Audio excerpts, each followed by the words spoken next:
Hi, Doctor. Can you hear us? I can. Can you hear me? Yes, quite well. Oh, good. So these things actually do work. I had to debate whether I was a headset or a headphone, so that was my biggest question this morning.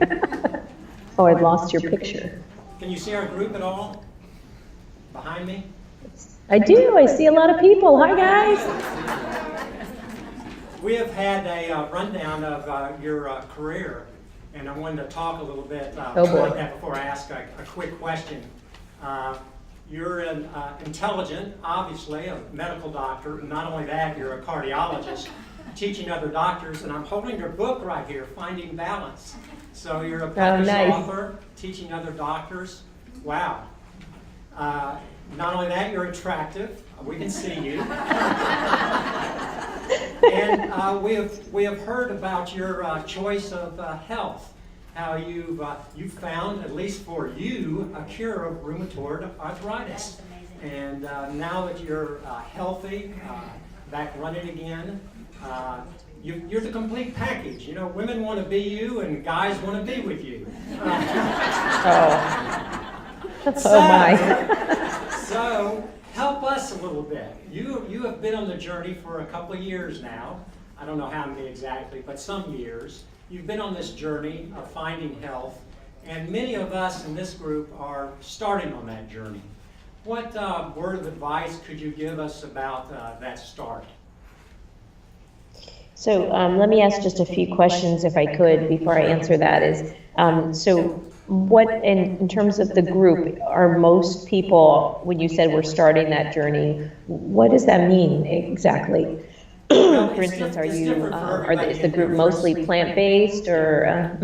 I've been whole food plant-based for 7 years now, so it's a way of life for me.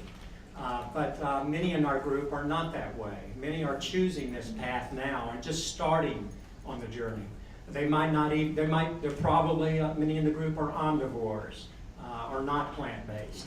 And they're interested though. They're coming here, they're listening to you today, a cardiologist that they'll trust to give some good advice about how they might start this path. And that's why I asked the pretty basic question. I know every patient is different, and that's why you ask about the group. But I'm talking about generally, typically, what would you tell someone about choosing this path? For instance, in the past, I've told people, give up dairy. But I think we tend to concentrate too much on eliminating things rather than adding things. For instance, whole grains, add more whole grains to your diet, add more leafy greens to your diet. What do you have to say about this?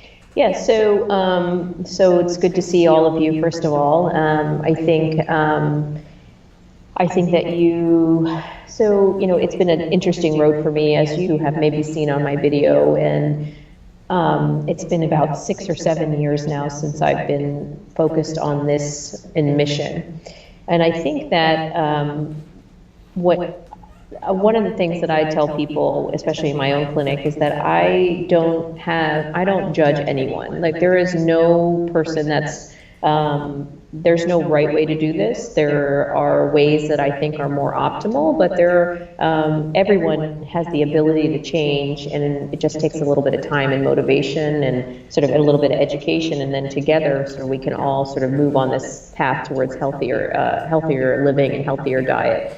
But I also agree with you that it's not just one thing. It's not just about eliminating. It's always about the add back, and it's a balance between so many things. And it's not only just about the diet. And that's something that you may have read in the book, is that it's about good sleep habits, about good cutting down stress. It's about being active. It's about working on balance and strength. But in terms of the diet, which is what you initially asked, I would say to you that some of the things that I think that are important messages in terms of life's diet would be, number one, I would say that the goal is to sort of avoid all red meat. And that's a hard one for a lot of people to hear, I realize. But red meat, there's really no benefit to red meat. If anything, there are a lot of times people said that they need more protein, that's why we eat red meat, or that we need more iron, which is why we eat red meat, which actually and we can talk a little bit more about that, but the protein content is high in those foods, but more than we need. There's no one in America really that is protein deficient. Most people, even though we say we need protein, that's why we're so tired. You hear, oh, you know, I'm just so tired these days, or after I eat a lunch, I'm so tired, I need more protein. And so people will often then go get a soda or try to add more food into their diet that has high protein. But that's not really what we have a problem with here in America. We have a problem not with high protein, less protein, but too much sugar. And so most people have problems with their energy because they're having these cycles of up and down amounts of sugar in their diet. So the classic person has for lunch might have pasta and a piece of bread. So it's a highly refined piece of bread with some pasta, maybe some Parmesan cheese, maybe a soda on the side, and they'll have that for lunch, and you have this instant increase in your sugar level and you feel pretty good. Then as soon as you sit down at your desk to do some work, what happens? You start doing one of these, right? So we all know that feeling, which is about 30. So we say, oh my gosh, I'm not getting enough of the right foods, and I'm so tired, I didn't sleep enough, or I need more caffeine. And so you go and get some caffeine, and you then get that jolt of the sugar up again, and then 30 minutes later it goes right back down, and again you start feeling tired, and you think, oh, well, there's something wrong with me, I need more protein. And that's sort of where that all comes from, but it's not a protein problem, but it's a sugar problem. So the first thing that I often recommend to people is to try to eliminate all red meat, and that includes pork, which people call the other white meat or whatever. It's one. I would also eliminate the pork. The second thing, we try to do is then we try to shift towards people eliminating as much chicken as they can and really trying to focus on a foundation of mostly fish. If they're going to have any animal products at all, and if they're able to then move that fish out, that's also great. I don't know for sure that the best diet is only plants, but somewhere between only plants and only plants with a little bit of fish is the optimal diet. For me personally, I do feel that the best diet is plant-based, but the data doesn't, we don't have a head-to-head trial that compares plant-based with fish versus plant-based alone, and that study hasn't been done. So we want people to take away red meat. We want to have people eliminate as much red meat and chicken if we can, as much, and then also the other big negative to sort of eliminate would be to eliminate your processed foods and processed sugars. So I alluded to that with the soda conversation, but that's a big thing that we probably don't realize. And when I do slides, for instance, I often will show people the amount of sugar, like in a Starbucks latte. You see all the kids going around with these Starbucks lattes these days, and frappuccinos, aren't they? And one Starbucks latte has 42 grams of sugar in it. So the amount of refined food that we're eating has so much sugar. So just a definition. So a simple sugar and a simple carb are the same thing. Because a simple carbohydrate is just, sort of your energy, and a simple sugar is a form of a carb. So what we don't want people eating are those simple sugars and simple carbs. And so you get those foods from most of the breads, the white breads, the white tortillas, the taco shells, the pretzels, the crackers, the cookies, the cakes. Those are the kind of foods that have all those simple sugars in them. And there's data to show that when you eat more simple sugars, food with a high glycemic index, then your rates of heart disease are higher. Plus the rates of obesity, plus the rates of diabetes, all of which go along with those simple sugars. So we want you to eliminate those simple foods. So for instance, I eat bread all the time. I love bread, but it's the type of bread that I eat is very complex. For instance, the type of bread that I like to eat is something called Ezekiel bread. I don't know if you guys have heard of it. It's available at any Publix if you're from Florida, but you can get it at most Trader Joe's as well. And it is a unrefined, complex bread. So when you brought up about bringing in whole grain, absolutely. So the difference between a whole grain and a refined grain is very different. Whole or complex carbohydrates have a low glycemic index. They take a while for your body to process. They don't make your sugar level go up. as high as when you eat white bread or white foods. And so when you eat sort of a complex carb, it takes longer for your sugar level to go up, and it comes up more steadily, and that's the way food should be. It should take longer to chew, it should take longer to digest, and that kind of carbohydrate is a good carbohydrate. That's a complex carbohydrate. So I, for instance, eat bread all the time. I just eat sort of the breads that those sort of more complex foods. So as we talk about eliminating those simple sugars, to add back to that would be those more complex carbohydrates. People often bring up, so those are two eliminates, so let's, in one add back. So we had elimination of red meat and chicken, if at least, if not all of your fish. And then secondly, to eliminate your processed sugars. And your, the other thing I just want to say, going to the processed sugars, is to think about, I was showing, actually I gave a talk to about 90 women yesterday, and I showed them a box of lean cuisine. And so the cover of a lean cuisine says, lean cuisine's a frozen dinner. And on a lean cuisine meal, it looks great. The advertising is incredible. It says, I don't know, it says 230 calories, and it says gluten-free, which, I don't know, that's how everything these days is gluten-free. And then it says 8 grams of fiber. And those are the things that are advertising ranchero beef lean cuisine. But if you look at the back of it and you finally look at the ingredients, we underlined all the sugar and the oil. And so they had, not only did they have sugar, then there was brown sugar, then there was molasses, which is sugar, then there was dextrose, which is sugar, then there was soybean oil, oil, then there was orange juice concentrate, which is sugar. And so all of these things were in this meal. And so we have all of these extra sources of sugar that are completely unnecessary and are highly refined and not good for us. And so when I say to eliminate those processed sugars and processed foods, it's a little bit of an art. It's hard to figure out how to do that because everything seems to have those things in it. So I often tell people, when you go into the grocery store, 3/4 of the grocery store, there's nothing for you. I know, that's hard to hear. Even fancier grocery stores like Trader Joe's, which I do love Trader Joe's, a lot of that grocery store has a lot of processed food, and you have to be real careful. So what we really want to do is go back to eating the way our parents or maybe our grandparents used to eat, which is, fresh food all of the time. Like if you look at the food, because we have Publix, I'm in Florida, I know you guys are all over, but if you look at the bread that sits in Publix, well, have you ever tried to bring that bread home and put it on your counter? I definitely have, and that bread never molds. It truly never molds. It takes like 3 months to mold that bread.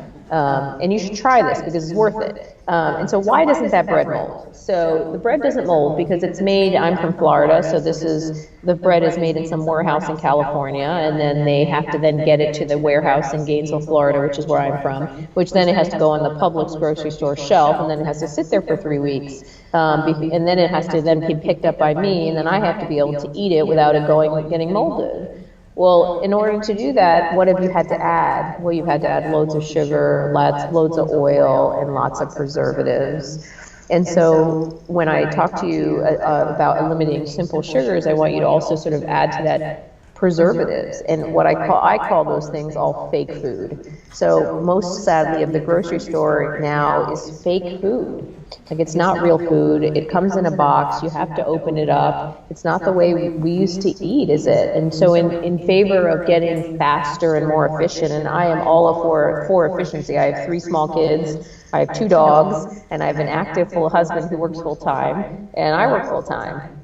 So I'm all about efficiency, but at what cost? We've moved away from the kitchen and we've forgotten sort of how to make fresh foods. And where everything is instant. Even our oatmeal is instant and our instant meals. And so all of those things are at a cost because now we are forced to, they're all loaded with sugars, oils, and preservatives. So as our elimination, we said red meat, chicken, and hopefully your fish. And then number 2, we said eliminate your simple sugars, your refined sugars, and your preservatives. And so those are sort of the big two. There are many others that we will talk about if we have time. How long is this, by the way? Can you go to one? Okay. Can you go to one? Can you go I'm to having a 1 little bit o'clock? of trouble hearing you. I'm not Can you sure go to 1 why. o'clock? Can you go to 1 o'clock? Yeah, that's fine. Yeah, sure. I just wanted to make sure I knew the timing. So if I say that those are two big eliminations, to get back to your question, because I'm long-winded, it seems, is we want to add back a whole bunch of yummy yummies. So what are those yummy yummies? Well, those yummy yummies are things like, because when I first tell people, and I'm from the South, and I grew up in DC, Baltimore area, and I worked in the inner city, and I've worked in the country, and I've worked in the North, so I really know the demographics really all over the country and can understand what people are eating. And when I say to people, that they need to eliminate their red meat, they're like, oh my God, you're crazy, who can eat that way? What will I eat all day? And so that's why the sort of beauty of it is to add back, which is the fun part, which is all the yummies you get to add back. And so what do you get to add back? Well, we already said the whole grain. So go buy yourself some Ezekiel bread, because I should buy stock in that company, because it's really good bread, and I tell everybody to buy it. There is a bread called Dave's Killer Bread that a lot of people like to talk about. I mean, it's okay, it's a good bread as well, but it has some sugar in it. So the Ezekiel does not. Or find a local bakery and find a bread where they make fresh bread. And imagine like the old days where you get fresh bread from the market, which is unbelievable. Ezekiel bread is usually in the freezer section because there's no preservatives. So complex carbs. What other complex carbs are there? Well, those are the beans, and those are your legumes. What are legumes? Like lentils. I could eat lentils every day, and they're so filling, right? They have a low glycemic index, so they don't activate your insulin as high, and the sugar levels go steadily up. So you get a lot of good, healthy food and nourishment from eating lentils. So if you want to eat lentils and beans every day, go for it. Anytime, what kind of bean? Every type of bean, but just don't sabotage me by eating your pork and beans. So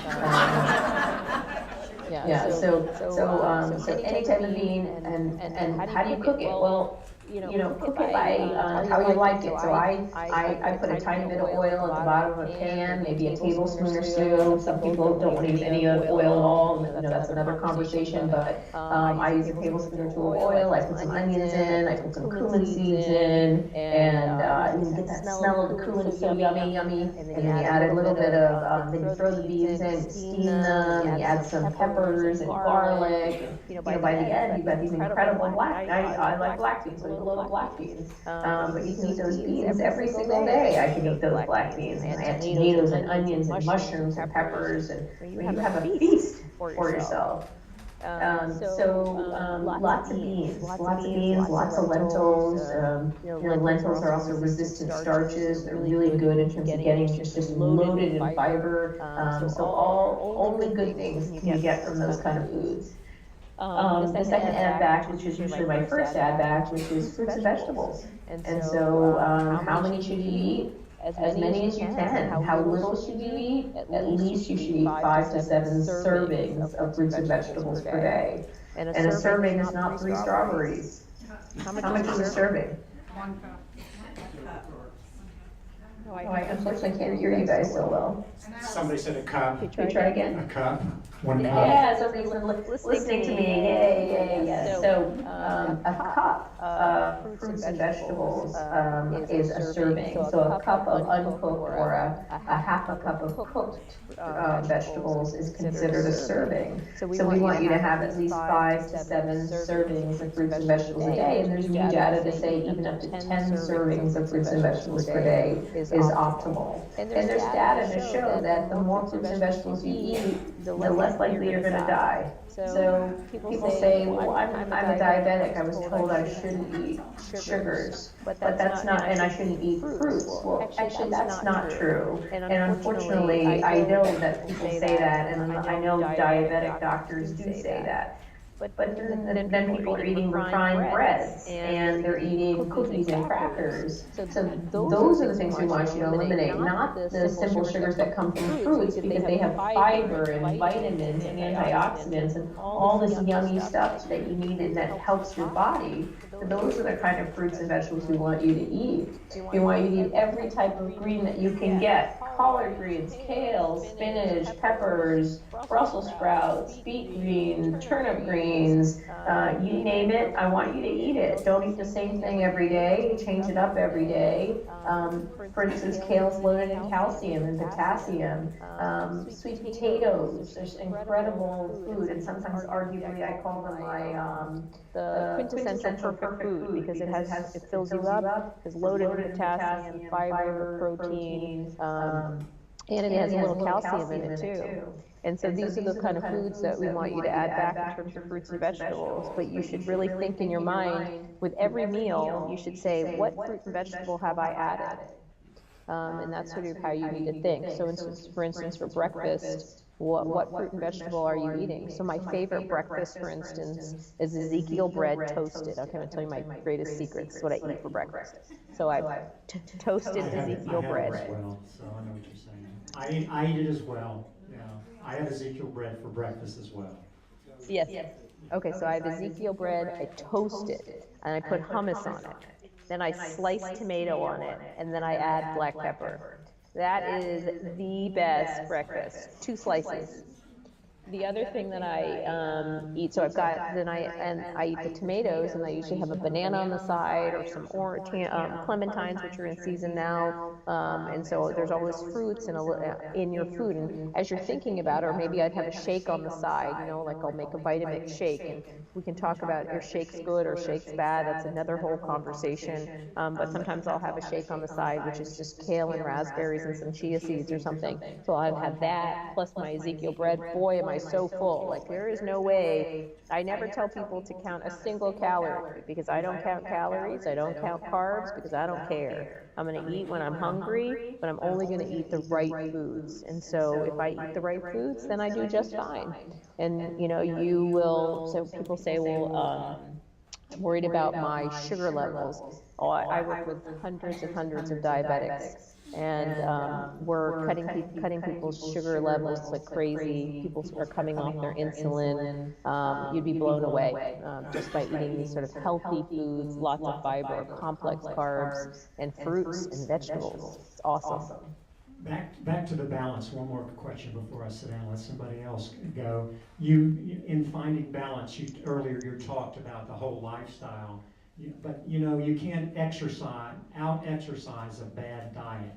Exercise is important, but you can't just depend totally on exercise. Could you speak a little bit toward that? Absolutely. So, you know, a lot of people say, well, I eat what I want and I'm just going to exercise. Unfortunately, it doesn't work that way. I mean, I see loads of patients. I had a patient recently who was an accountant and a triathlete who had a heart attack, and he didn't understand why. And that's why I remind people it's absolutely not just one thing. And you have to eat cleanly all the time. Now, if you look at cholesterol, for instance, you start building cholesterol in your body your whole life. So if we look at children who die of leukemia at age 6, for instance, or 5-year-olds, they will have fatty streaks, meaning pre-cholesterol deposits already in their heart arteries. If you look at even in utero, babies who died in utero of smokers, so smoking mothers, and then you look at the babies who may have died, they already have clogging of their arteries, the babies in utero, the fetus.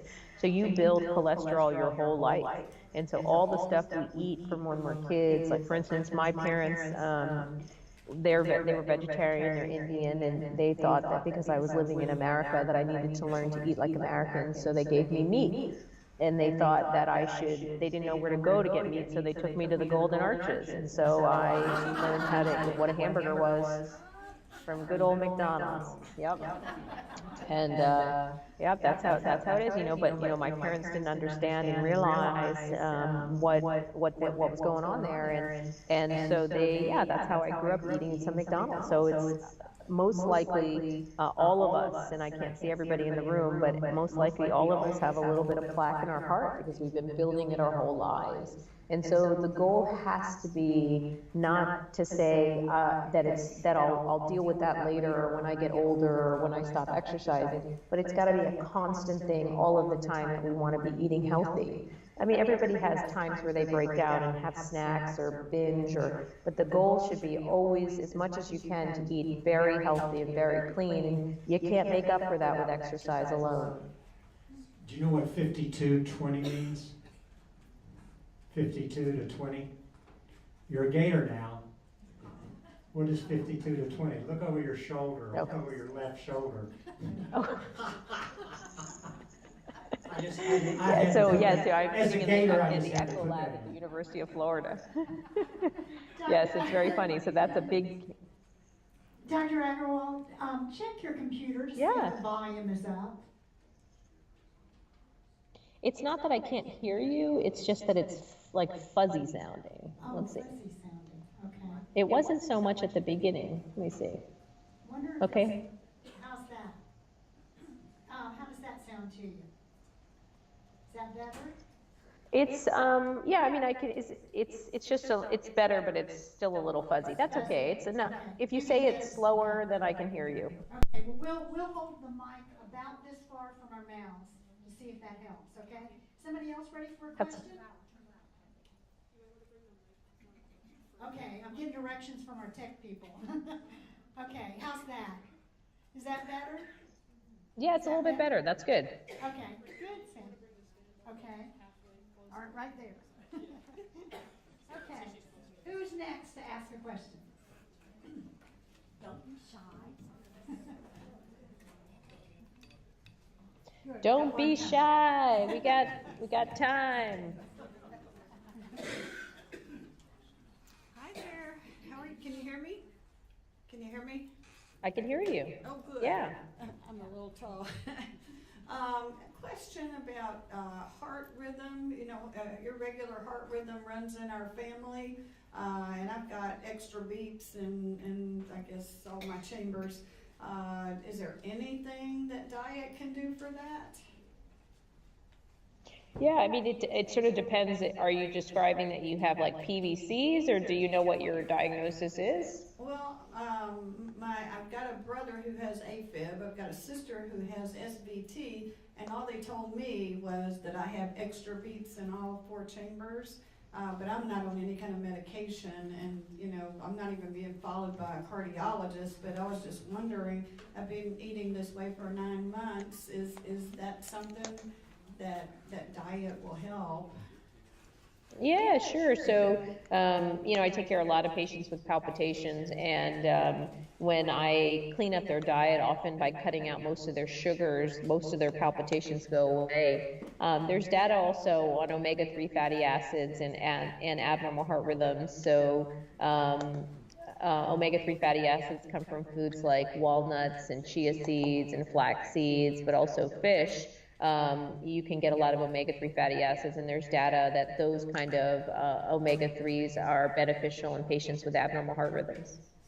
Okay, well, thank you so much. Sure.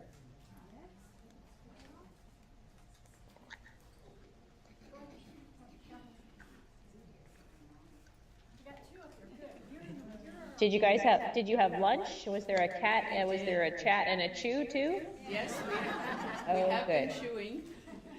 My question relates to inflammation in the body, and I know that you have rheumatoid arthritis, and so I'd like to learn a little bit about what foods are good for reducing inflammation.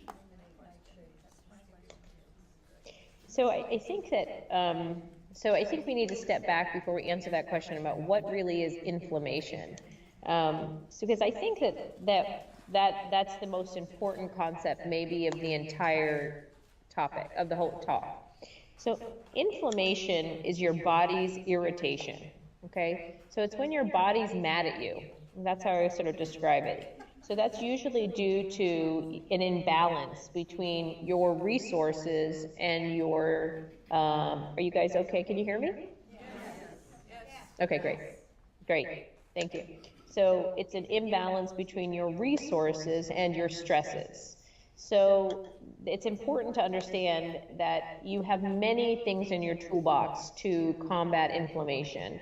But the things that deplete your or demands on your body are things like lack of sleep, stress, poor diet, even too much exposure to sun and air pollution. Those are all stresses on your body, lack of activity. Those are sort of on the stress side of the balance.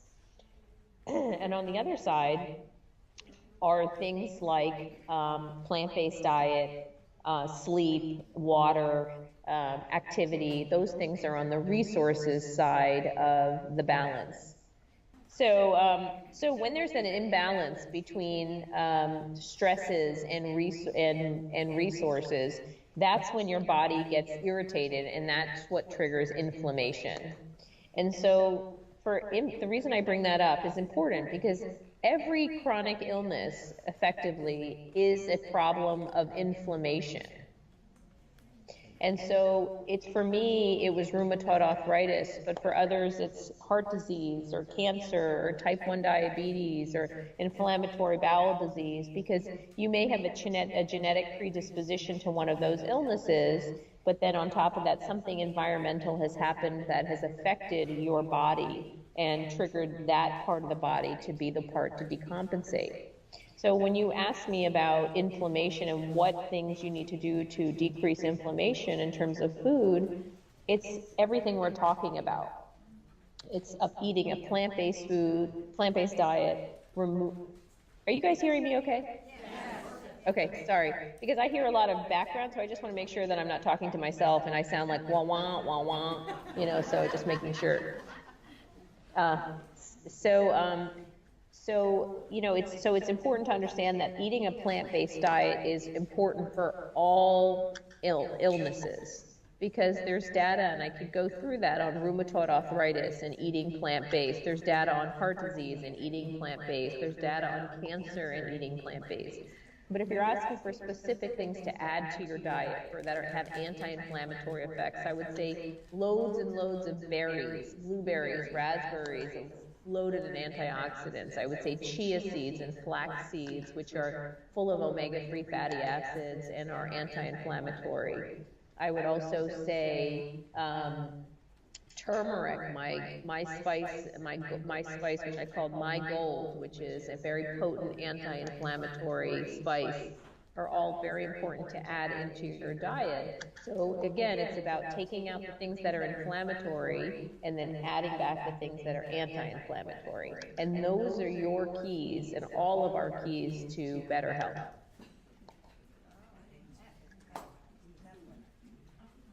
Is that helpful? Yes.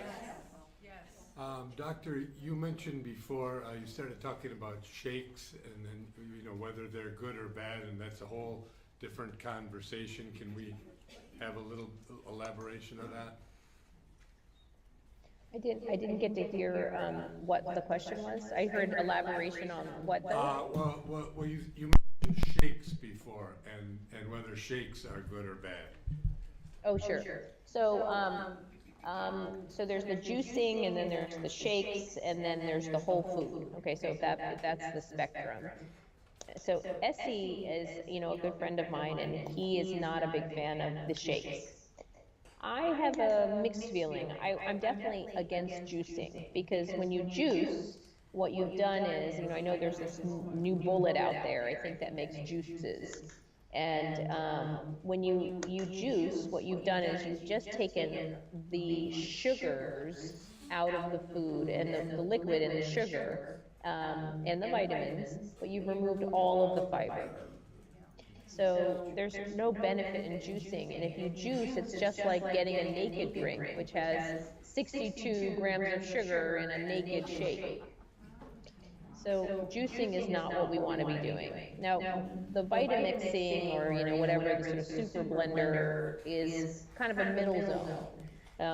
The reason it's middle is because it breaks up some of the fibers, but overall the fibers are still in the food, in the shake. So I will use a Vitamix or a super blender and put 3 or 4 pieces of kale and raspberries and some chia seeds and drink it sometimes when I want something extra or I feel like I need a mid-morning snack. And so I think that Vitamixing in those situations is okay. But nothing ever beats the whole food. And eating the whole food is always the best, but it's okay to do the Vitamix if you, for convenience, because, we're all doing the best we can. And, and I have 3 kids, and I get it. We have a question that has come in from one of our live streamers. It's actually a 2-part question.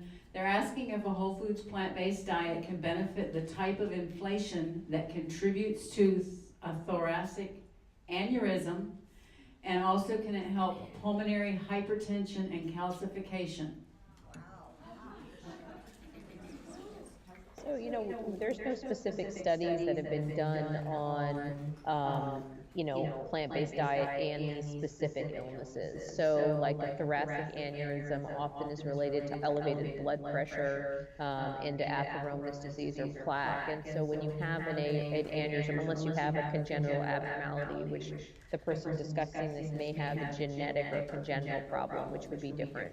But if they have sort of the standard reasons for an aneurysm, then it would be typically from high blood pressure or smoking, some family history, plus atheroma, poor diet. So I think that, I can see you guys figuring it now. So when you, if you eat plant-based, will that help those things? Absolutely. If you bring down your blood pressure, but can I say specifically that that it's going to decrease the inflammation around the aorta? I can't say that for sure because there's no study on it, but we do feel the concept is the same for all of them, that inflammation is the trigger for all chronic illnesses, and by cutting inflammation, you will decrease your risk on multiple modalities. For instance, one of the patients I saw recently, I was taking care of him for his atrial fibrillation, which is an abnormal heart rhythm. It was out of control. He was overweight. He'd been a wrestler his whole life, and he couldn't wrestle, and he just was sort of frustrated with many issues. And we worked with him on multiple different areas, including getting him on a good exercise routine and a plant-based diet, and really fine-tuning the details of his diet. And not only did he lose 20 pounds, but again, I don't care about the weight so much, but his atrial fibrillation became a thing of the past. And what he told me afterwards was, funny thing, like my arthritis is better, and my skin cleared up, and because all of these skin issues and arthritis, they're all manifestations of the same thing, which is inflammation and irritation of the body. So will the plant-based diet help? Yes. Will it turn it all around and make it better? I don't know the answer to that, but a lot of the data suggests that it will. And you have to remember, you have nothing to lose by changing your diet. And people will say, well, it's not worth it to me to give up my meat, or it's not worth it to me to give up. I've been eating this way for 60 years. Why should I change now? Because the thing is that it's horrible to get sick. And I can say that from personal experience. And I can say that taking loads of medication sucks. And so in the side effects, and people say, well, I don't want to take these medications. Well, you can't have it both ways. You can either eat clean and take care of your body, or you take the medicine. You can't have it both ways and say, I don't want to take the medicine and I don't want to eat this way either.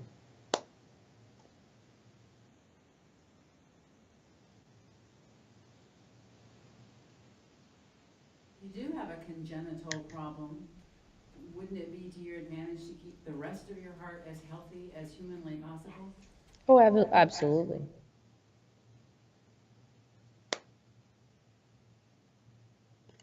And about the calcification part of the question. Was it the coronary arteries that are? Yeah, of the pulmonary hypertension and Of the what? calcification. Pulmonary hypertension and calcification. Will it help that at all? So I don't know where that calcification they're describing is. So if we're talking about coronary calcification or thoracic aortic calcification, that's just plaque that's hardened over. So will it remove what's already calcified over? Probably not, but will it prevent further plaque from building? Yes. probably so. And in terms of pulmonary hypertension is an interesting problem, but it is an inflammatory process. And so while the studies haven't been done, I do work with pulmonary hypertension patients who have improved significantly with a plant-based diet. And the other thing to remember is that there's, 20, 30 reasons for pulmonary hypertension. And so I can't say definitively until I know what pulmonary hypertension we're dealing with. Is this the congenital one? Did they have a clot in their lung? All these, or was it because they had sleep apnea? And all of those would have a very different scenario, and better for me to assess if diet's gonna, how much impact it will make. But like I said, you'll never go wrong. Like I feel often when I do these sort of Skypes, people ask, well, will it help my condition? The answer is yes. Will it help yours? Yes. Will it help everyone's? Yes. Because the goal is more plants, no matter what, all of the time. Will it help you? Absolutely, hands down, yes.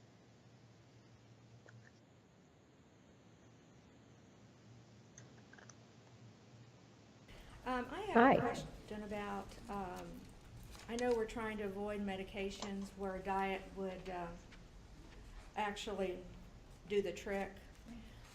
But drugs such as Lipitor and Zocor, those kind of things that really are effective for reducing the cholesterol, I wanted to know, at some point I had thought that it would smooth, one of the benefits is that it would smooth off the plaques.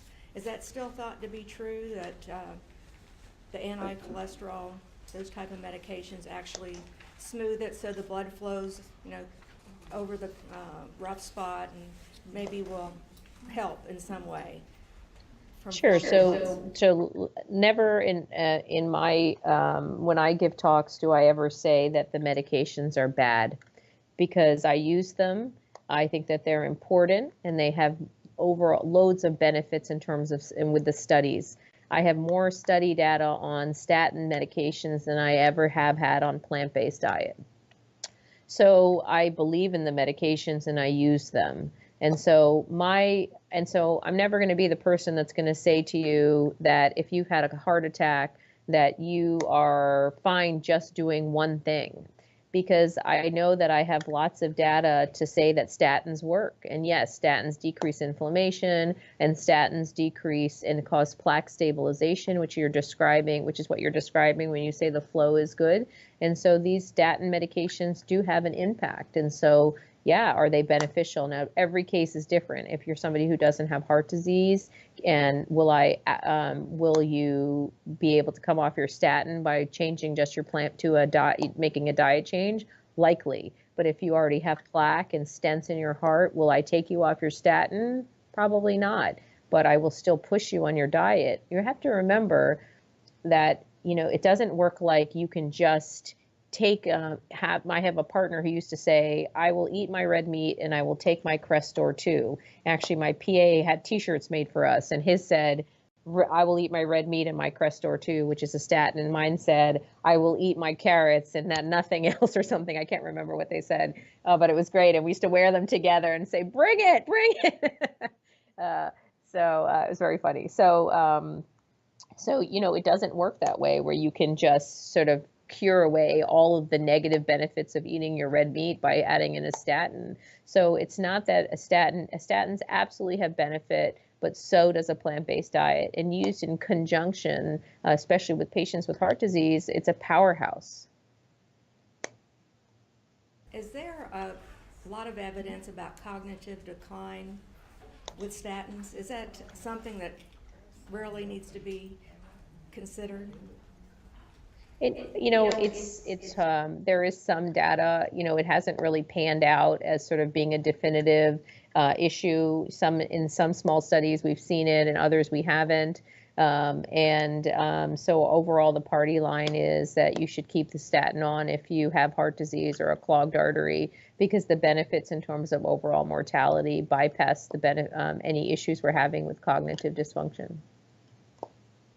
Question is, by adding your fruits and your vegetables, what do you have to say about removing pesticides and all that? Because then how much do you peel? Tricky business. It's tricky business in 2018 in America. It's hard to find real food anymore.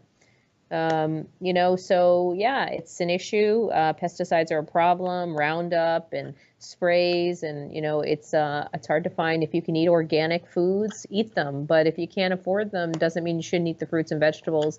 A lot of times I'll tell people to eat the organic frozen, which is cheaper than the it's cheaper if you get the frozen fruit, and that's completely fine. So if you can't afford the organic fresh, because sometimes it's painful to pay $6 for a thing of raspberries. My kids can eat them in the way home. They don't even get in the fridge, you know, and you're like, oh my God, I just spent $6.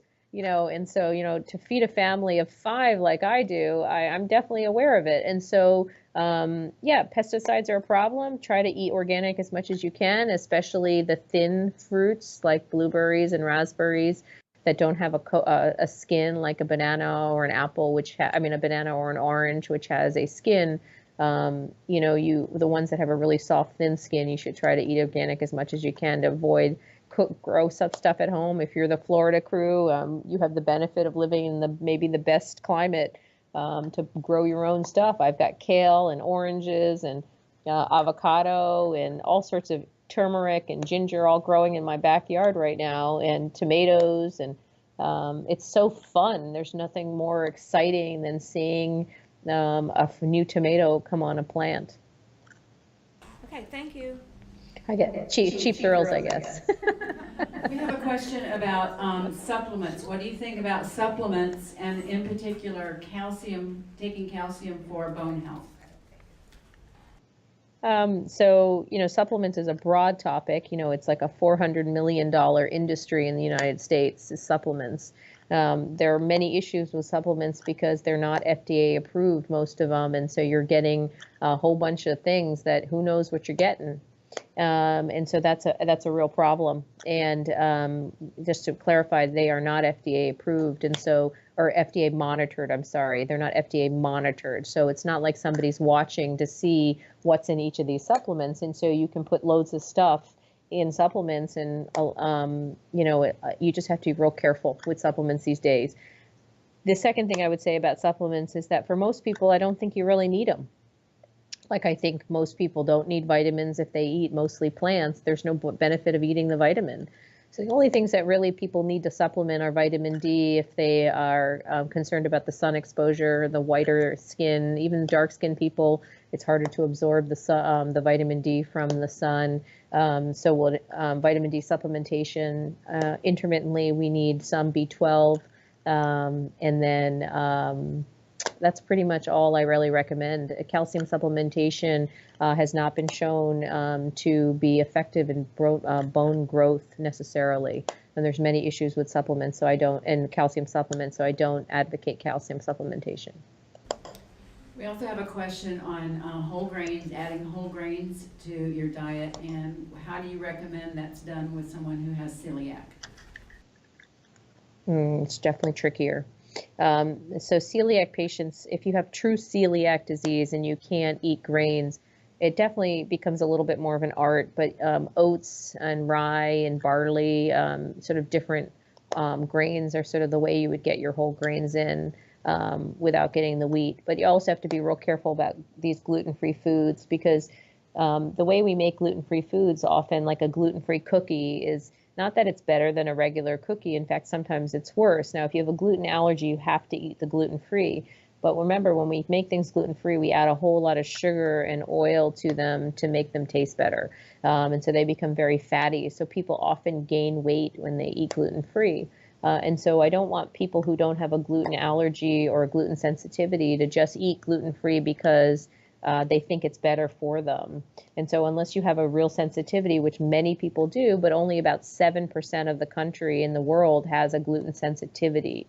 So I don't want sort of the other 93% to not eat those complex whole grains. But if you do have celiac disease, yes, it's definitely more of an art, but hopefully eating oats and barley and some of the millet and some of the sort of more non-wheat grains are an option.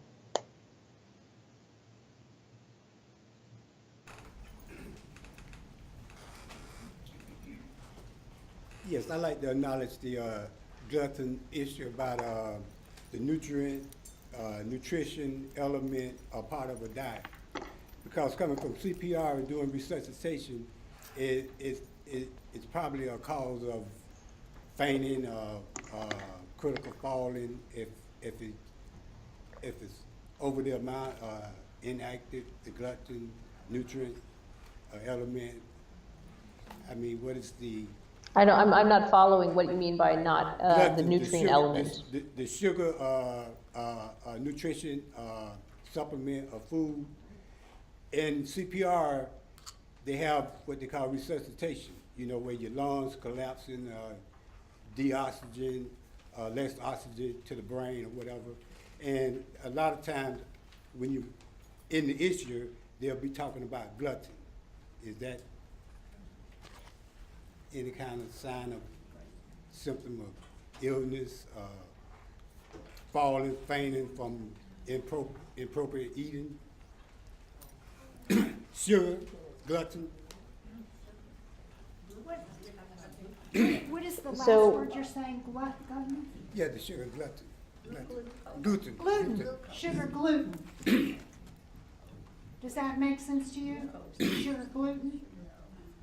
Can you hear me, Dr. Aggarwal? Yeah, I can, I'm just not 100% sure I'm following the track. So I hear that we are talking about CPR, and the times of CPR, our blood sugars go low, maybe, is that what you're saying? And but I'm not 100% sure what that has to do with the gluten. I must be missing something. Yeah, I'm just talking about intake, you know, the nutrient element of gluten.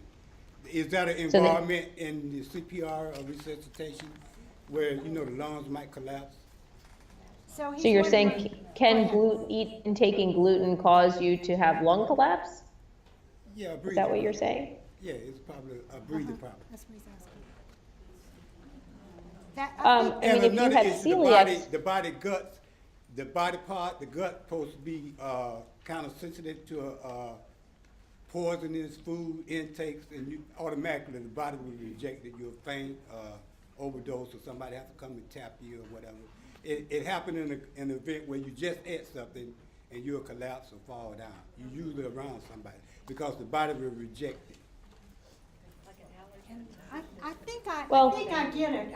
Maybe if you could talk a little bit about the gut and what it takes in and what it doesn't want to take as it gets.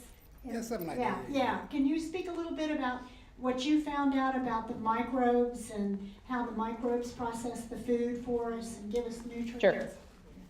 Thank So, so the gut is made of has all these bugs in it, and we have a load of bugs, like 100 trillion of them, and we have all of these little bugs in our gut have their own DNA, and all those DNA have a benefit and a negative. Some of them negative, some positive, but their jobs are to make serotonin, which serotonin is really good for your happiness. And dopamine, which is sort of good for your get up and go. And so a lot of these hormones are made inside your gut and by those little bacteria that are sitting there. And so that's why some people call the gut your second brain, because it has more DNA from those bugs than that's sitting in your brain. And so this is also called the microbiota and the microbiome, which is a new sort of trendy term or key term that you may be hearing these days, which is basically the bugs in your gut. Depending on what you eat, you will have good bugs or bad bugs, and a balance of healthy bugs or unhealthy bugs. So we do know that when you eat more of a Western diet, you get more unhealthy bugs, and when you eat more plants, you get healthy bugs. And so that's a really important thing to understand, is that a Western diet is associated with unhealthy gut bugs. And those unhealthy gut bugs then are associated with chronic illness, like inflammatory bowel disease and allergies and heart disease and high blood pressure. And so unhealthy gut bugs lead to chronic illness. We know this. We also know that plant-based foods add to good gut bugs, which then potentially would decrease your risk of those chronic illnesses, although those links still are yet to be made. So when a person eats celiac, when a person has celiac disease, just trying to address the gentleman's question, when you have celiac disease, and you eat wheat, if you eat wheat and you have celiac disease, what happens is the gut bugs get very unhappy, And these little junctions between the cells of the intestine, they break and all of the bad stuff gets into your bloodstream. And that can cause a systemic inflammatory reaction, meaning a systemic meaning a whole body, inflammatory meaning body irritation. And so in that sense, you would have a whole body irritation when you ate wheat if you had celiac disease. So I'm not sure I answered that question, but I tried to do, I hope that helped. We need iodine, and where do we get that iodine? You know, I just use iodinized salt. I do think we need iodine in our diet, but you can get it from, most of our food has enough iodine in it, and iodinized salt when I cook. I'm not afraid of salt. You know, I'm not salt-free because the data on salt is positive, that everybody needs a little bit of salt in their diet. And being the problem we have in America is that we eat too much salt, and the average intake of salt in the U.S. is 6 grams of salt, or 6 to 8 grams of salt, whereas we should be eating closer to somewhere between 2 to 3 grams, or a little bit less. That's unclear, but a little bit of salt in your diet's okay. And if you're eating the iodinized salt, you're getting plenty of iodine. And one more question about eggs. They're asking about farm fresh eggs, farm raised eggs. Are you for or against eggs, even if you know the source and know that it's a good source? So, so to be clear, I'm a 100% plant-based. So I believe in a 100% plant-based diet. So is there a role for eggs in the diet? There is some positive data on eggs and there's some negative. So some of the positive data says that there's phosphatidylcholine in it, it's good for brain development. It has omega-3 fatty acids, and that's anti-inflammatory. It is low in it has no saturated fat, and it just has cholesterol, so it's not a negative. It is a good protein component. So these are the things that people say for the positives. The negatives are that when you ingest it, your gut produces something called TMAO, which is again, one of those gut bug metabolites. So basically something that your gut makes when it eats eggs, which then has been associated with heart disease. So there are pluses and minuses of eating eggs. If you are somebody that just can't live without your eggs, then have an egg or two once or twice a week, or a couple days a week if you need them. Our farm, if you eat them free roaming, is that better? Yeah, there is data to show that the free range or whatever range eggs, chickens produce a healthier egg.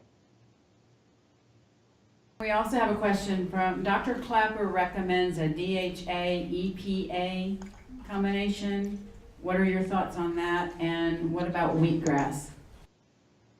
So DHA, EPA are just the omega-3 fatty acids. The supplements have not been in studies to be shown as effective as if you get them from the whole food. So if you are going to supplement with omega-3s, yeah, I mean, what you're looking for is that DHA, EPA, because remember, omega-3 fatty acids are broken down into DHA and EPA. That's all that means. And DHA and EPA are not easily metabolized from plant-based sources and converted into DHA and EPA. So some people advocate supplements with DHA and EPA. I personally think it's case by case. It depends on what your triglycerides are. It depends on what your history of AFib is, what your heart disease risk is. But for me, I personally just eat chia and flax seeds regularly. And on the B12, what is your opinion on what's the best way to get B12? Do we need injections? Is it sublingual? Take tablets? What's the optimal way? It depends on the person, because some people's levels are very, very low, and some people are just looking for balance in a plant-based diet. Nutritional yeast is often fortified with B12, and so you can get it from nutritional yeast if you're eating it regularly. And you can get it I have a vegan B12 spray that I use periodically, but there's also some data out there that too much B12 is also not a good thing. So, I think that And, it's just something that happens over time. It's not something that you one day are like massively B12 deficient. It's just that over time we lose our stores of B12. And so it's just something that you sort of have to be aware of. And so what I do is I use nutritional yeast and I use that spray, but I don't get sort of hung up on it. I try to get it from as many natural sources as I can, but that is the one thing that we typically will supplement with. In the old days, in the plant-based communities, they weren't as clean as we were. And so they would get B12 because like the cow would be upstream from where you're washing your dishes, and then there'd be some feces inside the water that you're using to clean your plate. And people would get B12 from just those sources, and that was adequate. Lovely. Well, maybe that's just sort of, I know it sounds sort of crazy, but at the end of the day, we are too clean. I mean, that's another conversation for another day, but we are too clean as a society. And while I'm not suggesting that we shouldn't be clean. There is a line that I think we've crossed, which is, a lot of those alcohol squirts and all those things, which kill 99% of your bacteria on your hands. Well, I don't want to kill 99% of the bacteria in my hands because those are my bugs and those are good bugs. And I don't want to kill them all. And so I think we have crossed a line as we are seeing more and more allergy in our children and more inflammatory disease in our kids, where we're seeing more and more of that in families that are cleaner. I want to ask a question for myself, but first I'm going to ask one that came from the live stream person. She asked about mercury in fish. What was the question about Well, she mercury was in just fish? concerned. Maybe that's a reason not to eat fish because of the mercury. Yeah. Okay. Okay, and I've heard I mean, like I said, I'm not a fish eater, and I don't think that we need fish in our diet. But there are people who definitely advocate it, and I can't say that they're wrong. And there's a lot of omega-3 fatty acids in fish, but you have to be careful in 2018 where everything's polluted and there's mercury in everything. And the things that are lowest in mercury, if you look at the Environmental Workers Guide, they have a whole list of sort of low mercury, high omega-3 fish, and it's only like 4 or 5 choices. You can get. Basically, it's not your bottom dwellers. So lobster is loaded in mercury, and mahi has a lot of mercury in some of those. But things like salmon, and if you're getting the farm, if you're getting some of it's so tricky to advocate because I know people are writing down, and so I just want to be cautious. I guess what I would say is look at the Environmental Workers Guide. For their recommendations on low mercury, high omega-3 fish. It's actually 1:03, so I can probably take one more question, and then I got to get back. And the line of studies that are here for me to read is building. Thank you, Doctor. I would just like your opinion on plant-based milk and what your recommendations would be. On whether I drink it or not, or which one to drink. Both. Which one is that the question? Drink it and whether what you recommend. I use a little bit of almond milk. I'm not a huge fan of plant-based milk, mostly because I don't actually desire them. But for people who do desire them, they're all okay. You just have to be careful about the sugar content because they add a lot of sugar in when they sweeten them. I would stay away from the coconut milk. I would just try to stick with almond or soy, and just be careful about the unsweetened, and just try not to get the ones in the box because they usually put a lot of processed stuff like carrageenan in it, which there's some data on carrageenan and how it's inflammatory. And so I would try to eat it, get your almond milk out of the fridge section without carrageenan, and or make it yourself. It's really easy to make. You can find a recipe on my website. Great, good. We've got one more question, but I'm gonna mail it to you. It's from Suzanne in Ocala that drove down for our meeting today, so I'll send that question to you too. And That sounds we good. sent something to you in the mail. Have you got it there? Oh yeah, Dory sent something. She said, "Don't open this." Yes, she just dropped it off. Okay, and you notice it's that orange and right? blue. We sent it that color for you. That's it. The orange, that's so cute. You know that I love orange? That's very funny. Did I tell you that? You must have. I know, I'm a big fan of orange because, and so I try to dress my children all in orange, but they don't always want to be dressed in orange. So I have my son in particular, I used to buy him orange fleece jackets and orange Crocs, and he still works, but my daughters have no interest in orange anymore. They've moved on to other colors. So this says, to a Dr. Aggarwal during chat and chew Skype, no peeking. Oh, goodness.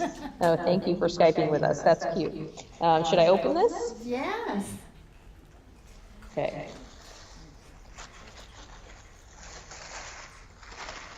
Oh. Let's see what we got here. That is very true. That is something I do say. I would eat dirt if it was good for me. That's very funny. Thank you for that. That's lovely. That's very touching. Very sweet. My husband will definitely get a kick out of that because he always laughs when I say that. And is that true? Would you eat dirt just to be healthy? Would you eat dirt just I would, and it probably is healthy, right? Because it's full of all sorts of natural bugs in there. We probably should be eating dirt. Well,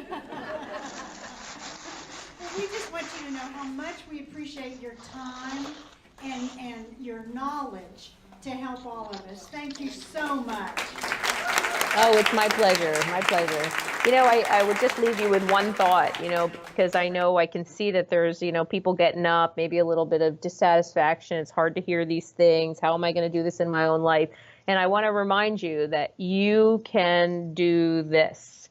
It just takes a few steps every day. And always remember that every illness that you have or don't have it's something you can combat the same way I did, the same way that all my hundreds and hundreds of patients are getting better.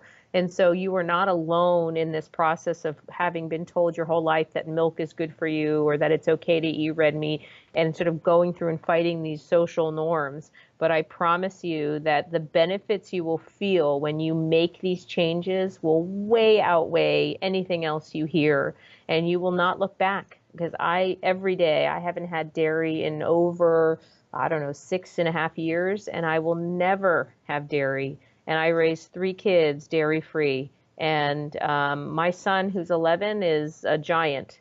And if so, but I will tell you, the pediatrician told me I was doing a negative thing for my children.